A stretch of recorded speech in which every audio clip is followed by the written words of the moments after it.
Hello my friends, welcome to today's video. I'm Jeanette with Vivo Vintage Designs. Today's video is not necessarily a tutorial. I would call it more a watch Jeanette struggle to save this painting video. I had such a hard time with this tile. I wanted to create ripples on the tile, and in my mind I saw the colors blending together and it was going to look like the ocean and it was going to be beautiful.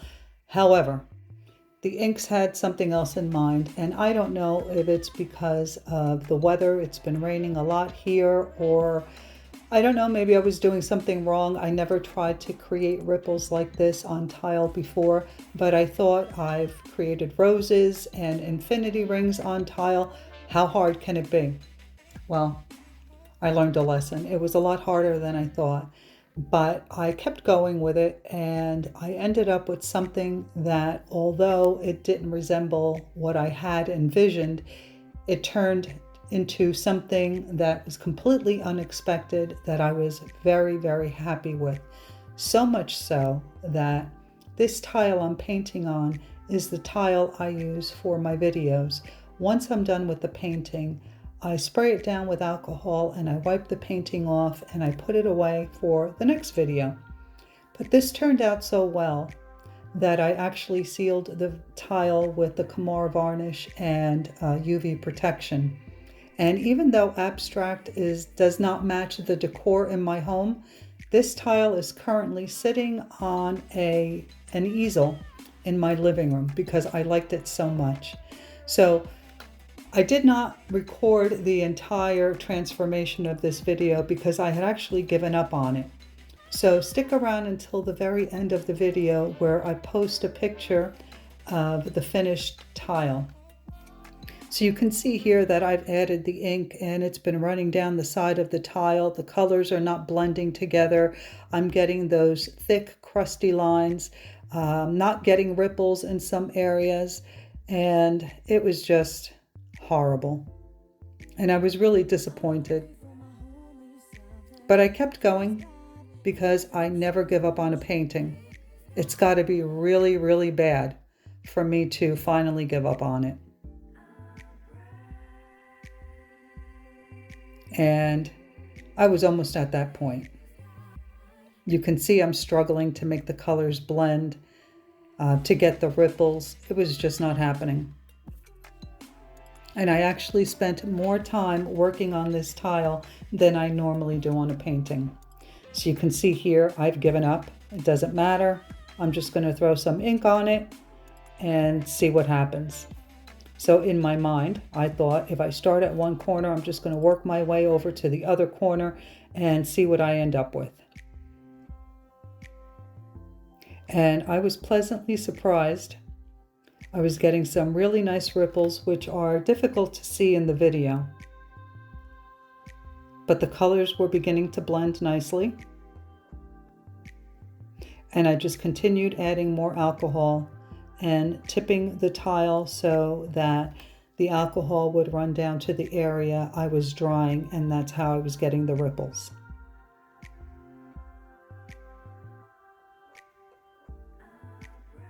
And even though the alcohol and the ink is still running down the side of the tile, at this point I thought I was going to use the paper towel wrapped around my finger and soaked with alcohol to run across the edge of the tile, and I thought I would create a white border, so I wasn't concerning myself too much with the edges of the tile.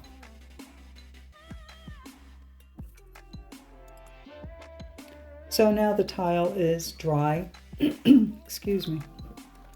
But there were some areas that the ink didn't cover.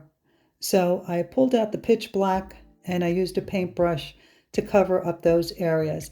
And I could have used, if this were turning out better and I was happy with the way it was looking and I knew where I was going with it, I probably would have used either a Posca pen or acrylic paint to fill in those areas in black. But I thought I would be wiping this off, so I just used the alcohol ink because it would make the process of removing the painting easier. So once I finished filling in these areas with the black, I took a gold acrylic paint pen, which is very similar to a Posca pen, but I don't have a gold Posca pen with a very small nib like the one that I used, to outline the ripples, as you see me doing here. I'll be sure to link these acrylic paint pens in the description box. They're not as good as Posca pens, but they do a very nice job. So you can see here, I'm just outlining some of the ripples. And in this area, I didn't like the way the black looked, so I thought I would just add some squiggly lines and I would fill in that area and it would be interesting and it would be pretty. And yeah, that didn't happen. I hated it. And again, what you see in this video so far is not what the tile ended up looking once it was finished. But I continued. I filled in some of the areas that I didn't like with those little wavy lines, and I continued to outline some of the heavier lines that the ink created with the ripples. And then I also thickened up the lines in the areas where they met. I rounded them off and thickened them up. And I also made some of the lines more thin than in some areas than others. And I started to like the direction that this was going in, but I really didn't like that bottom left-hand corner with all those lines.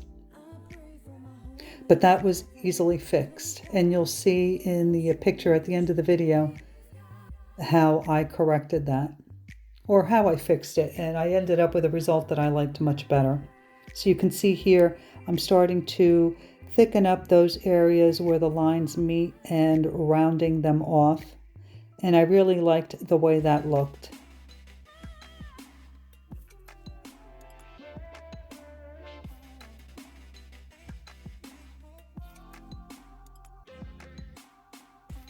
So we're almost at the end of the video. Again, I didn't record the entire process, but the moral of the story is don't give up on your paintings. You may end up with something that you never expected and like even more than what you had envisioned. So thank you so much for watching. Let me know what you think in the comments, and I will see you in the next video. Bye.